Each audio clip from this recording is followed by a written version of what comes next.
Welcome to another episode of No Buts About It. It is Wednesday, September 20th. I am here in my dining room in Indiana. Chus is in his basement in Pittsburgh, PA. We are going to talk about the Pittsburgh, PA Steelers here in a moment. But first, I feel that there are some stories going around the NFL that while I do not know a lot of information, and Chus does not have a lot of information because nobody has a lot of information, I would be remiss if we did not mention them. But I don't think we should discuss them at this point because I don't want to add to the confusion, but I want people to be made aware of it or be so they can pray or do whatever they want with the information. So the first one was at the Sunday night game, Patriots versus Dolphins. A Patriots fan was punched by a Dolphins fan in a fight, and he was killed. I believe he was punched, and then he fell and hit his head, and that's how he died. There were a lot of fights around the NFL. There was a Bengals fan who got headbutted by another drunk Bengals fan, too. So if you're going to these games, just don't be stupid. And if you can't handle your alcohol, don't drink in public, Yeah, or at all. I was gonna say, yeah. I mean, I feel like a Uh, lot of these fights are instigated by alcohol, but obviously we don't know if this was alcohol related. mm-hmm, But still, I mean, if that is the case, yeah, guys, you really just need to chill out. I mean, it is a football game, but remember, mm-hmm, in the end, it really isn't that deep. Your team will get right. there. I did see that someone has started a GoFundMe for the family of the Patriots fan who passed away. So you can go check that out. I think it is official, but I don't want to link it or anything just in case it isn't. The other thing is, this has been going on for a while, and I've been hesitant to even talk about it just because it's such a weird situation. Sergio Brown, they found his mom. He's a former NFL player. They found his mom in like a creek, and they've determined that the manner of her death was homicide, and they haven't been able to find Sergio Brown. This is also under investigation because he posted on his Instagram like a day or two ago a bunch of videos of him acting just not mentally well. It seems like he is the number one suspect in the case, but he's very clearly not well. His mom has passed away now, so prayers for that family and prayers that they can figure out that situation. Then another situation that is just really weird. Chandler Jones, he was signed to the Raiders in the offseason, one of the better pass rushers in the NFL, and now he isn't playing for them. He's been put on their non-football related illness list, and he's been making some accusations against the Raiders organization on his Instagram, all sorts of not good stuff, and I don't know what's going on there either. The Raiders did come out and say though that like they want to work with him and make sure he's getting the help that he needs. So this could be another mental illness situation. So there were just those three stories. I wanted to acknowledge them before we got started. You can go research them more yourself if any of them were things that interested you. I just didn't feel comfortable kind of throwing out what is out there because half of it's true, half of it isn't, and who knows what the difference is. So those are the three big kind of sad stories. But now we're going to move on from the sad stories to less sad stories. Monday Night Football. We've got your Steelers were able to pull it off. You Yes. weren't sure at the last episode that the Steelers were going to be able to beat the Cleveland Browns, and I've seen some people saying that the Browns would have won if Nick Chubb hadn't gotten hurt, which that's another thing. Prayers out for Nick Chubb. I released a video talking about the injury and what I thought about the Minka hit. That's this week's water cooler analysis. You can go check that out. Chas, what did you think of the game, though? Honestly, I'm not gonna lie. It might have been one of the worst freaking football games I've ever watched. Like that was actually a full game. I mean, there's been a lot of situations.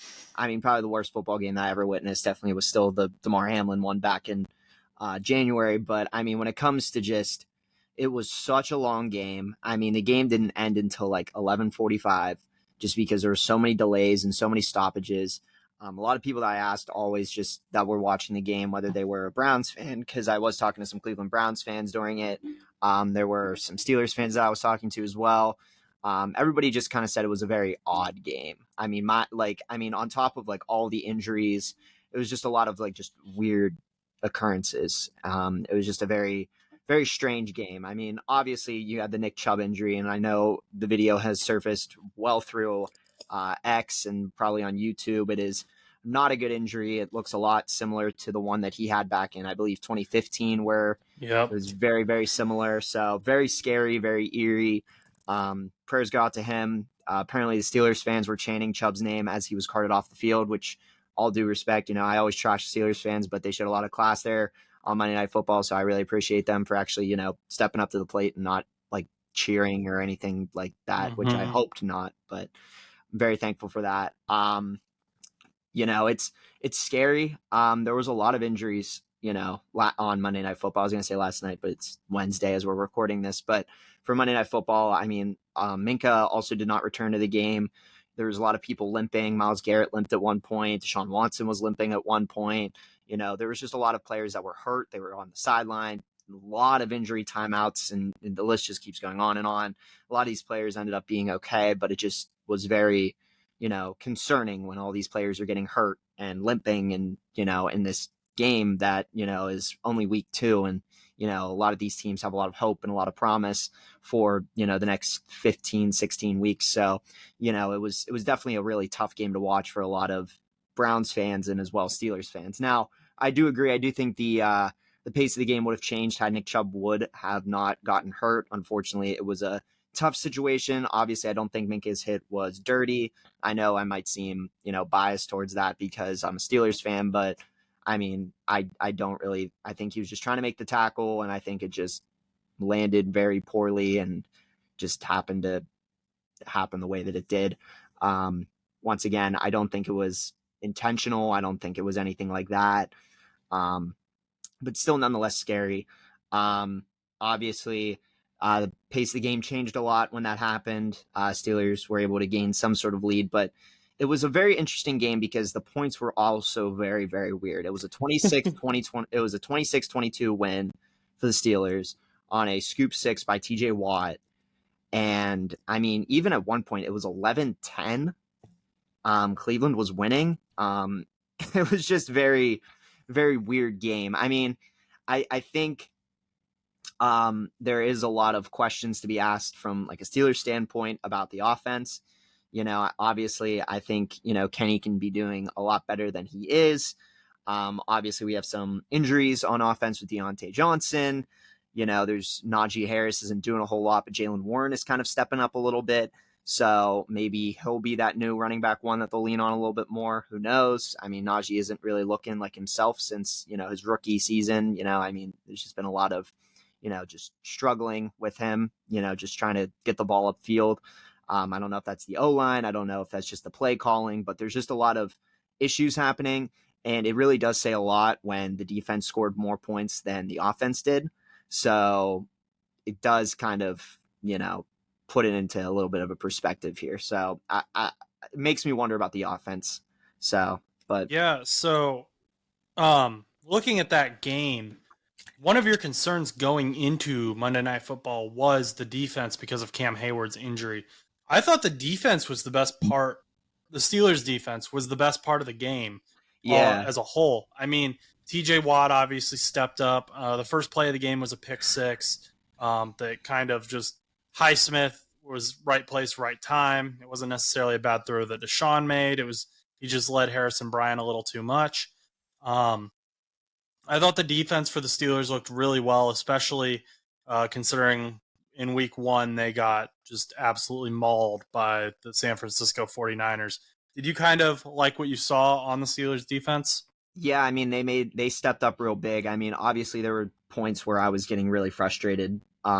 like whenever Deshaun Watson would, scramble and get that first down, or it would be third down. I know after they played Renegade going into the fourth quarter, they were on like the 1 yard line, and Deshaun Watson managed to throw a ball to Amari Cooper to get the first down. It was like 3rd and 8. And I was just like super frustrated because I was like, you could have stopped that. Like, what the heck? I mean, I know Amari Cooper is really good, but like, come on, guys, what are you doing? There were points where it really frustrated me, but obviously the highlight of the defense definitely was that, that line. I mean, TJ Watt just going in. I mean, there was just a lot of pressure for Deshaun Watson. Felt like he was running a lot. I really liked what I saw.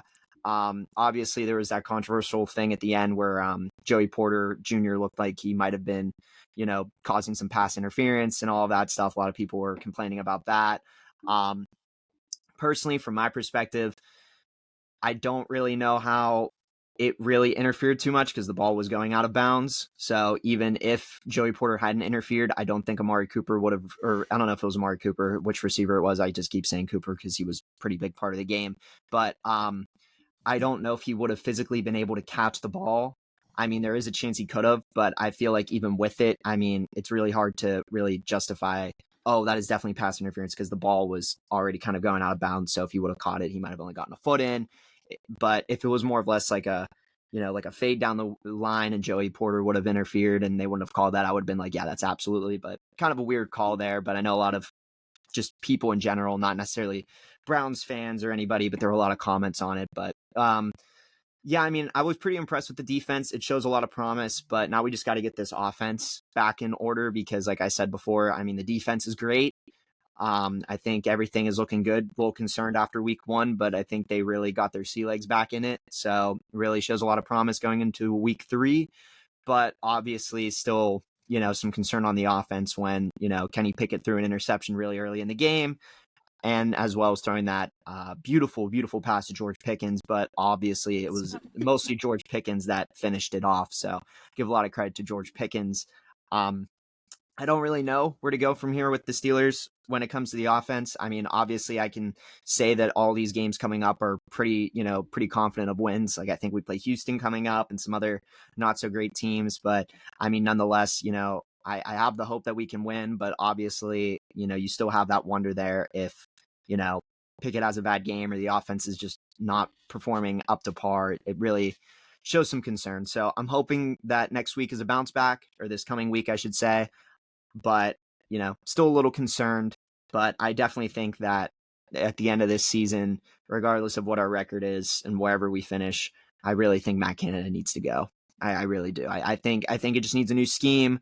I think the defense is fine. I mean, I wouldn't necessarily fire the defensive coordinator. I think he's doing okay, but I would definitely consider firing Matt Canada. I mean, obviously many of Steelers fans will agree with me on that, but I think it just might be time for a change. Nothing against the guy because I'm sure he's a very nice guy in person, but I think it's just time for a little bit of a scheme change because we really need to get this offense rolling with such a gem of a defense and the studs on offense that have all the potential in the world to just only be producing on defense.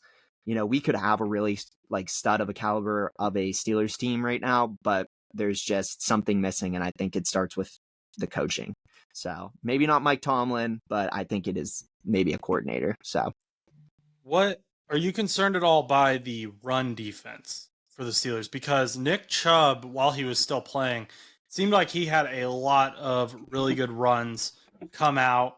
I thought for sure I was going to win fantasy. I lost by 4 yards due to a combination of Nick Chubb and Brees Hall.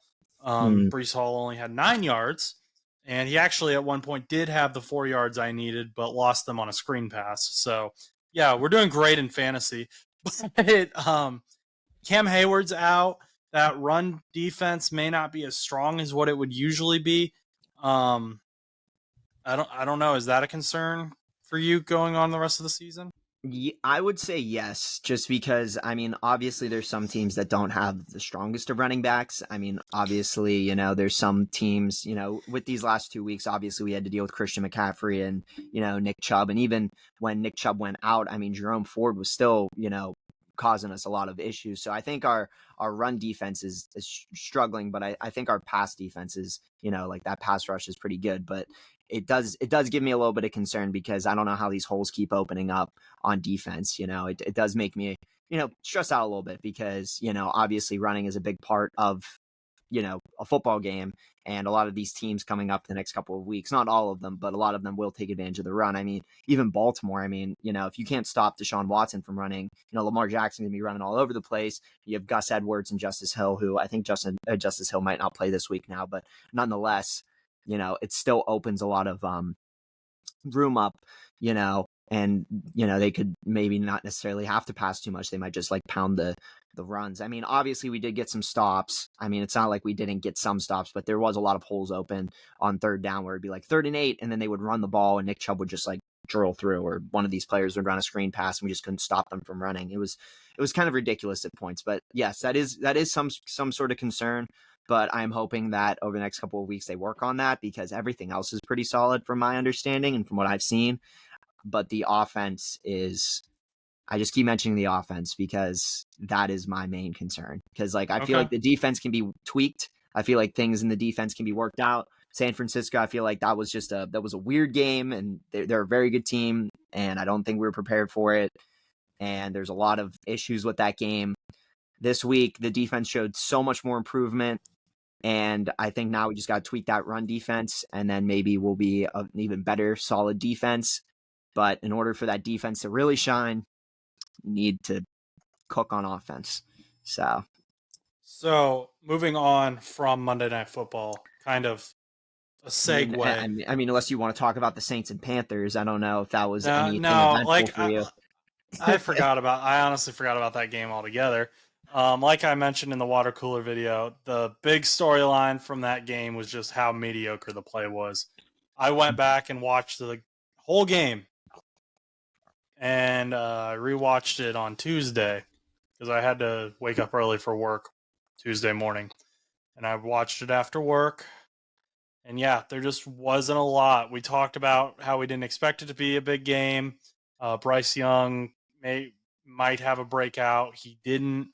There wasn't anything where I was just like, man, I want to talk about this. Derek Carr in a Saints jersey is still weird, but other than that, I think we can just go right into talking about the Nick Chubb's injury led to some vacancies on the Browns roster, obviously, and people are wondering if this is the end of Nick Chubb's career. I mean, he's kind of getting to that end of running back shelf life of, say, 5-6 years is usually what people give him, and he was a 2018 rookie. Now he's got this injury for the second time in his life. Not great. So as soon as he got injured, it was immediately speculated that Kareem Hunt was going to be signed by the Cleveland Browns. They're going to bring him back in. Hunt went to a few other teams in the offseason, such as the Colts. A deal was never struck. So he was signed to the Cleveland Browns today. I believe a $4 million guaranteed deal, 1 year. I think this is a signing of running back insurance. I don't think he's going to be the running back one in Cleveland. I think Jerome Ford has earned that role until he loses it. Now the thing is, I've mentioned that I think Jerome Ford is the running back one. I think people are scared just because they don't know his name. He's been in Cleveland this is his second season. He's a 2022 rookie. He had 8 attempts all last year. He got 12 yards. So not a whole lot that we saw from him last year.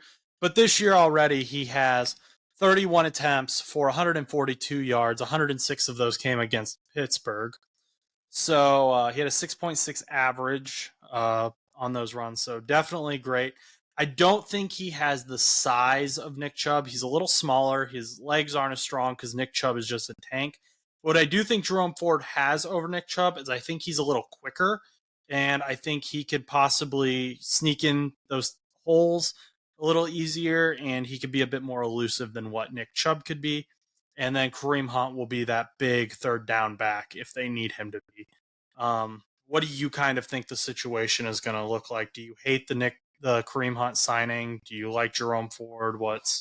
I mean, I really like Jerome Ford. I mean, obviously he ran amok on us, so obviously I don't like him, but I like him in a good way. I think I think that he has a lot of promise, and I think he really is going to secure that role in Cleveland with Nick Chubb being out for the rest of the season.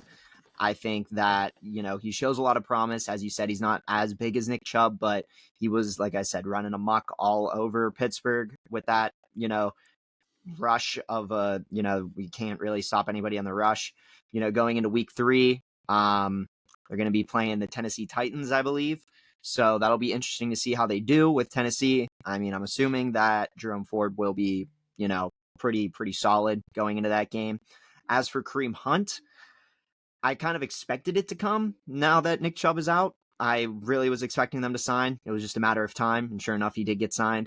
So with that said, I mean, obviously, I think Kareem Hunt's just going to be that, like you said, that insurance. I think he might be used as like a third down back at points, like maybe on a 3rd and 1, you might have Kareem Hunt, push through. I mean, obviously, he's a lot older than, Jerome Ford and like a lot of these other running backs that are in the game still. So, I mean, obviously, they're not going to want to put him as running back 1 if they don't have to, and they probably won't.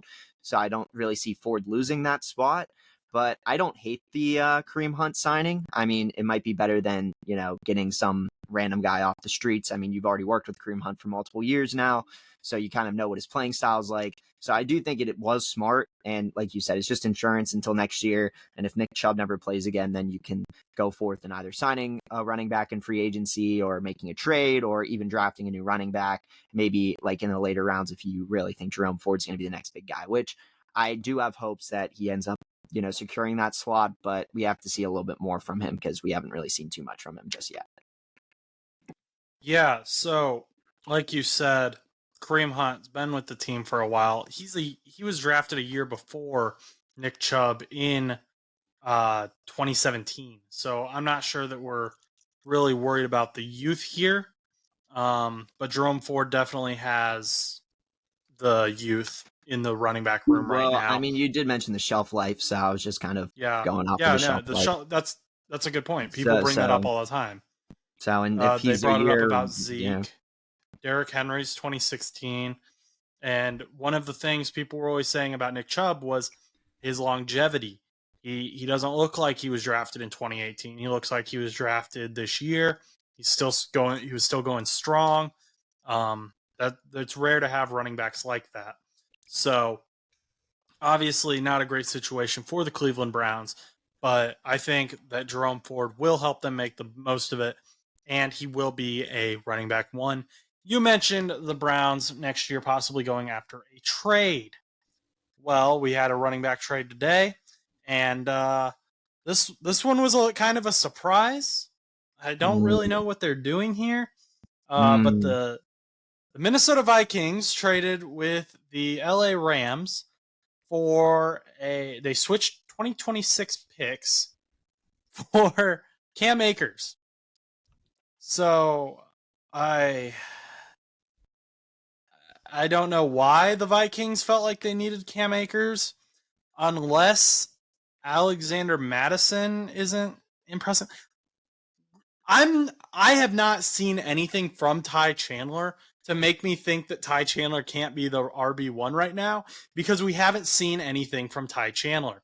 I still think and maintain from what I saw in preseason and from what I've seen in the few snaps he's gotten in the regular season that they should give Ty Chandler a chance. I don't think you come out here and don't give Ty Chandler a chance and just cut him. I think he'll be picked up. And we tried to interview Ty Chandler, and I got a very nice email back from the Minnesota Vikings, director of communications, and they said he is too busy because it is it's the regular season, which is completely understandable. I'm just thankful the Vikings actually emailed me back. But we did reach out, try to get an interview. Hopefully we can get him on the show one day because I am a big fan of his playing style. Cam Akers is always injured too. So like he he's been in the league since 2020, and I feel like he hasn't really done anything like of note other than win a Super Bowl because he just happened to be on the roster. Yeah. Um, I mean, yeah, Cam Akers is I don't like you said, I don't really know what Minnesota's doing. I mean, I will say Madison didn't hasn't really impressed. A lot of reports have been saying, he's not really getting those yards in those plays like Dalvin Cook was when he was in Minnesota. You kind of expected more from Madison being that running back one, since whenever Dalvin Cook would go out with injuries like in years past, Madison would step up and be like a solid running back. So it's kind of shocking to see him not produce on the same level that, he was even producing. Because I remember years like last year and stuff like that where Dalvin Cook would go out with an injury, or in years past, Dalvin Cook would go out with an injury. And then as soon as you heard about that, Madison would be like projected 16.7 points and would always get like 18 points or like 15. He was always a solid running back to throw in for a week, whenever Dalvin Cook was hurt. Now all of a sudden it just feels like, he had like 13 fantasy points week one and then like 4.9 fantasy points week two. Now, I know a lot of people don't like when I bring up the fantasy points, but the reason that I bring up the fantasy points, the reason that we talk about fantasy points is the reason we talk about it is because it does project a lot on their playing value. Because yes, they might be playing good, but if they're not doing well in fantasy, obviously they're not getting those targets, they're not getting those catches, and especially for running backs, if they have low points, they're probably not doing something right. So, in my opinion, Madison hasn't really shown too much promise in fantasy. He hasn't been showing too much on the field, especially with that fumble. There's a lot going on there. Ty Chandler had, I think, 2 points in fantasy, which is only 2 points less than Madison did, and he's running back one. So, and with Cam Akers being hurt all the time, I do agree. I mean, in LA at one point, I know I drafted him in fantasy the one year, literally didn't do anything. I don't trust Cam Akers. I don't really know what they're doing in Minnesota. I was going to say LA. LA's got it all figured out right now. I'm going to be posting a video about that very shortly here. I think LA's got it all figured out right now. It's just going to take a little bit of time. But I think with Minnesota, I don't really know what they're doing. Maybe they're going to try to use Madison and Akers as like a double running back duo, but I don't know why you wouldn't have just done that with Chandler, because, Chandler is, looks, I know, a lot more promising, and I don't really expect Ty Chandler to get hurt like Cam Akers is, very injury prone. Akers reminds me a lot of like a J.K. Dobbins, only, Cam Akers will go out for like 6 or 8 weeks and then come back, where J.K. Dobbins tends to be out for giant portions of seasons, usually season-ending injuries, which rest up J.K. Dobbins. I hope to see you next year, but also if your body can't handle it, please do not force it, because we don't want to see that. Same thing with Chubb. But nonetheless, don't really know what's going on in Minnesota there. Well, I guess we'll have to see come this week. Is Cam Akers hurt? Like, because I know he was out for a while. Is he hurt right now? I Or are they just wouldn't like be. not playing him like in I LA? don't want to sound like a hater, but I honestly wouldn't be surprised if he is hurt. I mean, because I know in the first couple, like in the first week or two, it was like Cam Akers was out. And I was like, this is kind of strange. I mean, it's really early on. I didn't really look too much into it because I don't really research too much on Akers, just because, I mean, he's not really, I don't want to say relevant, like not relevant in a bad way, but I don't really think he's like entirely relevant right now. I mean, there is a chance he could blow up in Minnesota, but right now he's not really that relevant in fantasy or anything like that. So, Rams Rams trade disgruntled Cam Akers to Vikings. okay. So he wasn't I'm not. playing because he was mad, probably. I'm not sure that Akers has a right to be disgruntled, if I'm being honest. But I don't know. I uh, mean, I like I said, I think they've can't, I think that Cam Akers train has sailed in L.A. and I think they're gonna move him over to Minnesota. Maybe they'll give him a chance. I'd I like to mean, see which maybe it just didn't work in LA. Maybe Cam Akers pops off in Minnesota. I, Who I mean, knows? we've seen that a lot, though. We have seen that a Yeah, lot. I mean, change of location. we've seen players, go from one team to another, and they end up being a better player. I mean, even like, or just like the same player, just on a different team. I mean, Mhm. Tyreek Hill was in Kansas City for like multiple years, was a stud there, and now he's doing great things over in Miami. But I mean, maybe for Cam Akers, just a little change of scenery might be the difference maker for him. So, but I Yeah, mean, I hope for him. I hope that he's not always hurt. I do hope that he does well, but I am kind of upset because he's going to take that opportunity away from Ty Chandler. But nonetheless, we'll see what happens. Ty Chandler.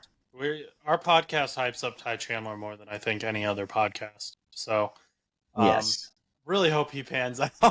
But Yeah, I did mean, were you referring to the comment on the YouTube video about how we need to stop looking at fantasy points and we're just a bunch of red zone prognosticators? yeah, I was actually. Okay, that's what I thought. That Yeah. comment made me laugh because I was like, I'm too poor to afford red zone. I have to go back and watch everything condensed and hope I don't I miss mean, anything. I Yeah, doubt I yes, doubt he I was do. watching, but We yeah. miss stuff sometimes. Well, this isn't for him. This is just Yeah. for everyone in general. I miss stuff. Chuss misses stuff. We're humans. Also, we are not full time like football analysis people. Yeah, I have I'm not watching every single game. I can't physically watch every single game I personally. watch them all, but they're all in the it's condensed. It's Yeah. all So like I mean, the there big is stuff. there So is things we miss, but I mean, in certain games, like yes, I will be able to give you an in-depth analysis about the Steelers if you ask me for one. Josh will be able to give you an in-depth analysis about the Cincinnati Bengals. But when it's not coming to that and we don't watch some of the games, we just kind of, revert it back to fantasy. And yes, that is, it is important to watch some of these games and know. However, when you're someone like us, and when there's a lot of fantasy people out there that play fantasy, because a lot of the fan base in the NFL does play fantasy, a lot of times they are going to care a lot about what their fantasy production is. Because what I've noticed is I'll mention a player, for example, and I'll be like, all right, man, I'll be like, yeah, Najee Harris, and my other buddy will be like, Najee Harris sucks. You got me 3 points in fantasy this week. And I'll be like, dang, all I did was mention Najee Harris. I'm sorry. And like, that is just how the conversation goes. And I mean, that's probably not exactly how it would go, but that is pretty similar to how a lot of conversations go because a lot of people are very fantasy oriented. So that's why, including myself, very fantasy oriented. So that's why I mention fantasy points a lot because that's how I base player production is by fantasy points because obviously if somebody's only getting 30 yards rushing and they had a bad game, 20 rushes for 40 yards, no touchdowns, and maybe a fumble, yeah, they didn't have a good game. And their fantasy production shows that because they only got 3 points. So, case dismissed. yeah, I think a T-shirt might come out of that comment. Thanks for it though. Like I thought, I enjoyed it. Like I'm not mad. I'm not trying to call that guy No, out I specifically. mean, I mean, This is hey, just listen. explaining for any new viewers. Thank you for being here. But this is not our full time gig yet. That's the dream. Moving on. Chicago Bears. I released a short about this. Put it on YouTube put it on YouTube and Instagram. I think the Bears may have had one of the worst media days that I can remember. So this morning you had Justin Fields coming out and he's saying, "Yeah, the reason I looked so bad was because of the coaching. I have to play so robotic. I can't play the way I want to." Then this afternoon he tried to say like, "Okay, that's not. I shouldn't have blamed the coach. Uh, I need to take credit." And like Dan Orlovsky said on NFL Live today, he said like, "You need to take credit the first time. You can't say that afterwards." Then after that debacle, you also had uh, the defensive coordinator for the Chicago Bears, like very randomly, like this happened while we were talking. I all of a sudden started getting all these Twitter notifications that Alan Williams was uh, expected to resign for allegations. Was the first one that I saw due to allegations. And that was all it said. And then I saw that the Bears facility, the Hallis house, was raided by police. And then they were saying that Peanut Tillman, who used to play for the Bears and is now an FBI agent, was the one who told Eberflus that this was going to be happening. And then they said that there was just so much stuff coming at it, and this was one of those things where it was like, I don't know what's true and what isn't. So I was kind of waiting for someone that I trusted to come out and say something instead of just like a local reporter. And Ian Rappaport, who I trust as a reporter, he usually does a pretty good job. he came out and said, like, yes, this happened. I don't know what the allegations are, but the Bears facility was never raided. But they never said that his house wasn't raided, so his house might have been raided. On top of that, you had a ton of people just vaguely tweeting out like, if what I'm hearing about these allegations are true, then wow. Like Jordan Schultz tweeted that, Kurt Benkert tweeted that. Like there were a bunch of ESPN personalities tweeting that. No one said what the allegations were. And the Bears defensive coordinator has now resigned. Alan Williams is no longer with the team, and he said that he is going to take care of his health and his family. So I don't know why he resigned right now. I don't know that anyone knows why he resigned. I don't know if they raided his house. I don't know if anyone knows that. But then, in the middle of all this, Nathan Peterman got cut. Like the Bears were like, this was. I turned on my notifications for any tweets that mentioned the Bears. And so like I had like Alan Williams, Nathan Peterman cut, Alan Williams. And I was like, okay.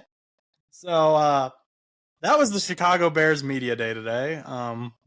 What did you think about all that? Did you see any of that? I did. I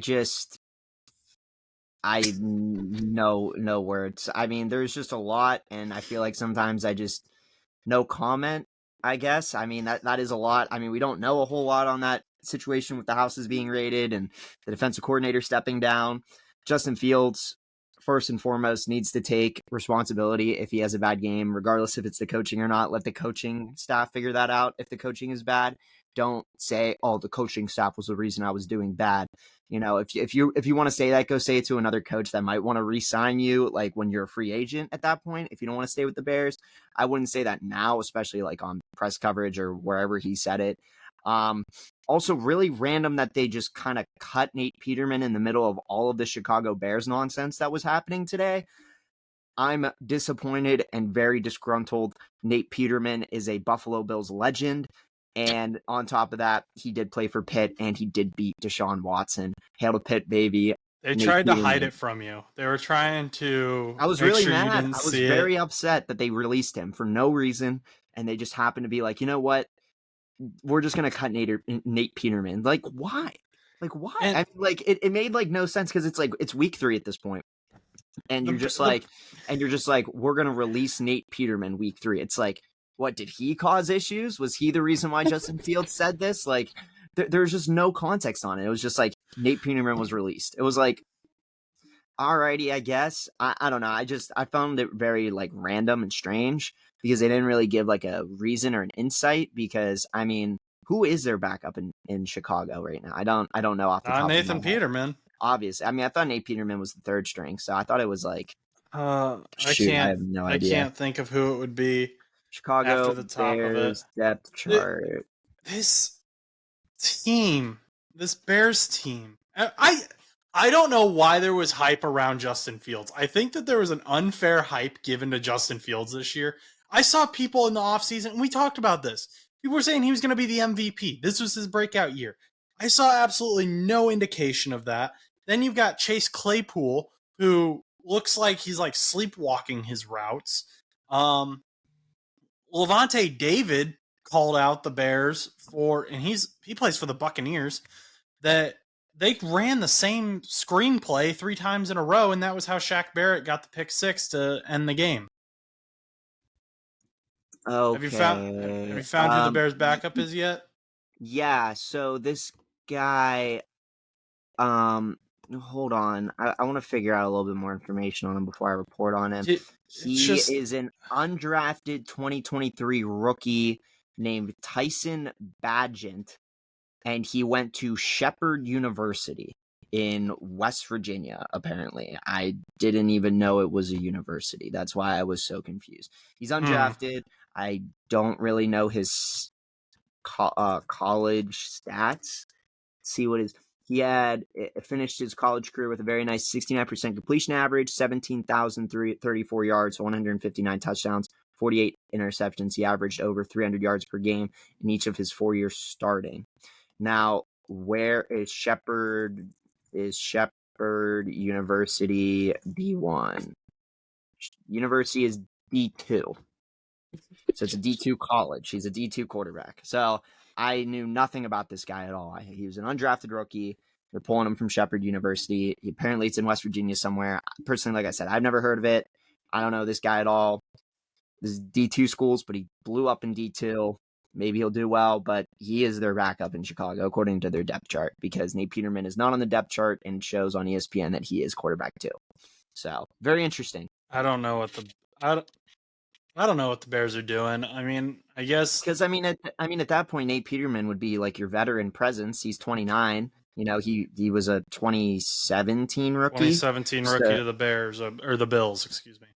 Yeah, so I feel like it's just very at that point kind of strange that you would just kind of just like cut him. Yeah. I don't know. It just feels really random unless they're trying to make a trade or make an acquisition or something like that. But still, like out of all things, why would you do that today? I don't know who would see this and be like, random.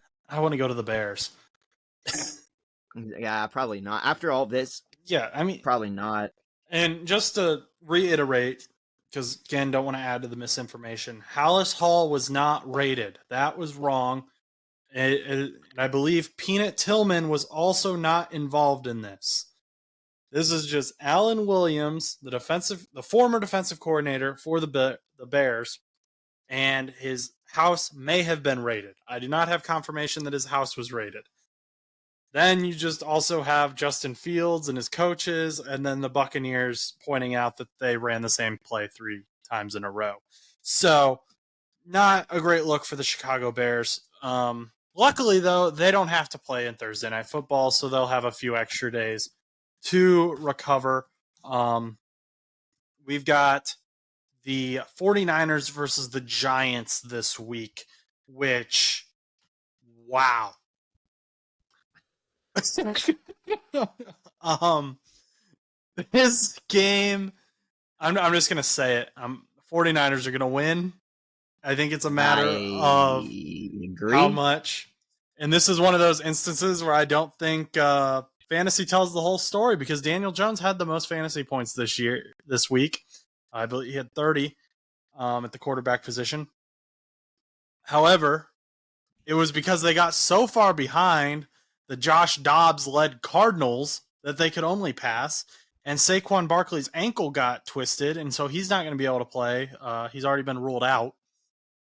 So we're going to have a pass-heavy Giants offense and a questionable defense, and hope it works out, I guess. No, I don't think the Giants are going to win. I'm sorry.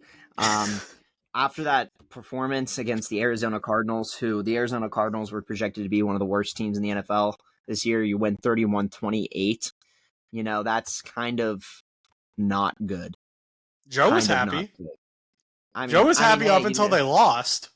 Well, yeah, obviously, go figure. The Arizona Cardinals, one of the worst teams in the NFL projected, just might have finished 1-1 after that game. And then at that point, you would have been talking about how bad the Giants are, because at that point, it's like the Giants put up 0 points in week 1 and then now lose to the Arizona Cardinals. But they didn't. They did win. But now they verse a 49ers team. Yeah, they barely won.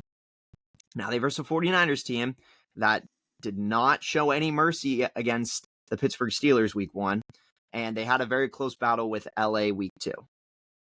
And the thing about it is that the LA Rams, like I've mentioned, as we've mentioned before and, earlier in the podcast and stuff, I'm really high on the LA Rams this year. I think there's a lot of improvement to be shown there, as long as they don't get plagued with any more injuries. So for them to have that close of a game, obviously they're all kind of, they're that division rival thing too up over there. So, in the end, obviously it was going to be a close game. But, they had a very close game with a divisional rival.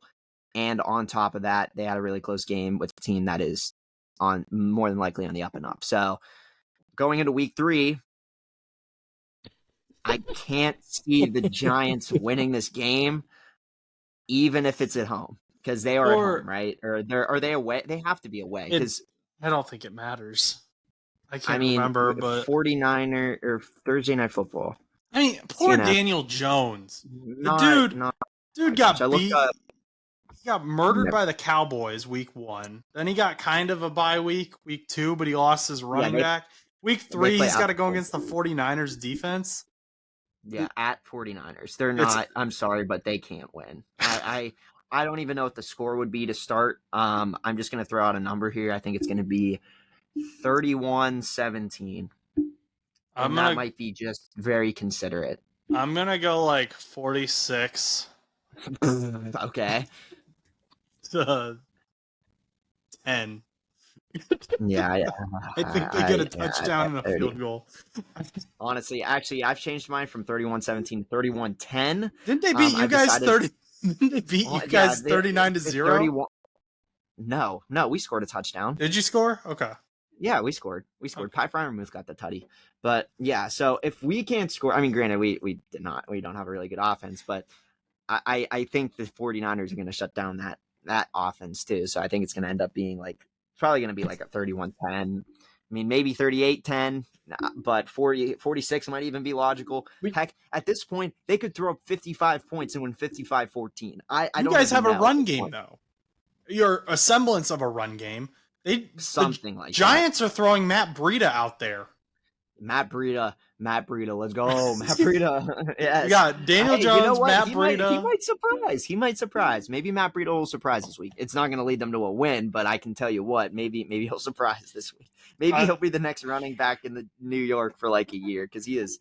How old is that guy? That guy's got to be a little older up there. He's got to be up there in age. Let me look up Matt Breida. He's got to be in his. I want to. Matt Breida is 28. 28. Wow, he's still, his shelf life's getting up there, but geez Louise, man, there's not a chance honestly, if the Giants come out and surprise, by all means, geez Louise, thank you for all the trashing, but goodness gracious, please, guys, if you're going to make a bet, you might want to just not place on the Giants this week, because you're probably going to lose money, but hey, you could have huge income if you put like $10 on it. I don't know how much you're going to put on a parlay, but I'm not putting a parlay. You're not going to have any income because the Giants aren't going to win. I really doubt Christian it. McCaffrey's going to have fun. Brock Purdy's going to have some fun. I mean, you could clip this right now, and everyone's going to be like, watch the Giants win, and it's going to be like, we showed them, we proved to them. And it's going to be like, yeah, whatever, okay. But okay. I mean, listen, on paper, they do not look like a good team. They do not look like a team that should beat the San Francisco 49ers. They don't look like a good team on paper on anything. Nonetheless, so at that point, there is no reason why they should win on Thursday Night Football, unless something tragic happens and Brock Purdy but even then, if Brock Purdy goes down, they still have Sammy D over there, Big Darnold. They still got, so I think they'll be fine regardless. So, but nonetheless, and they've already shown that they're willing to put Christian McCaffrey in at quarterback. Yeah, I mean, heck, at that point, you could throw George Kittle in there too. So yeah, just do some tryouts. So, but yeah, San Francisco all the way this week. Probably going to be more than 14 points of a win. I got, what did I say, like 49 to 10? You said 46. 46 to 10? Okay. Yeah, something like that. You're like 46 to like 10. Yeah. I changed my answer to 31-10 just because I can't see them getting 2 touchdowns. I can't either, but so that's our Amazon Prime Thursday Night Football game. Yeah. Woo. Thursday Night Football. But at least you get free shipping. Yeah, I guess so. If you get the Prime discount. Yeah, we are not sponsored by Amazon, but if you do buy Prime to watch Thursday Night Football, you do get free shipping on a lot of items. Mm-hmm. So there you go.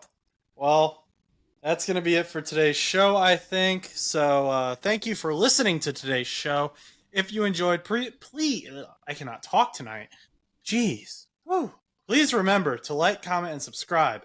We can be found anywhere you listen to podcasts and on YouTube at No Butts Show. Our social media pages are NoButts_show on Instagram and No Butts Show on TikTok. My Twitter is Josh_Butts_2001. If you would like to reach us, you can email us at boltmoosepodcast2. That's the number 2 at gmail.com. Finally, our spread shop will be in the description, so check out the merch. I have a new shirt design in my head that I hinted at during the show. So see if you can catch that, maybe. I might have actually just explicitly said it anyway. But once again, if you enjoyed today's show, like, comment, and subscribe. Until next time, go do something nice for someone.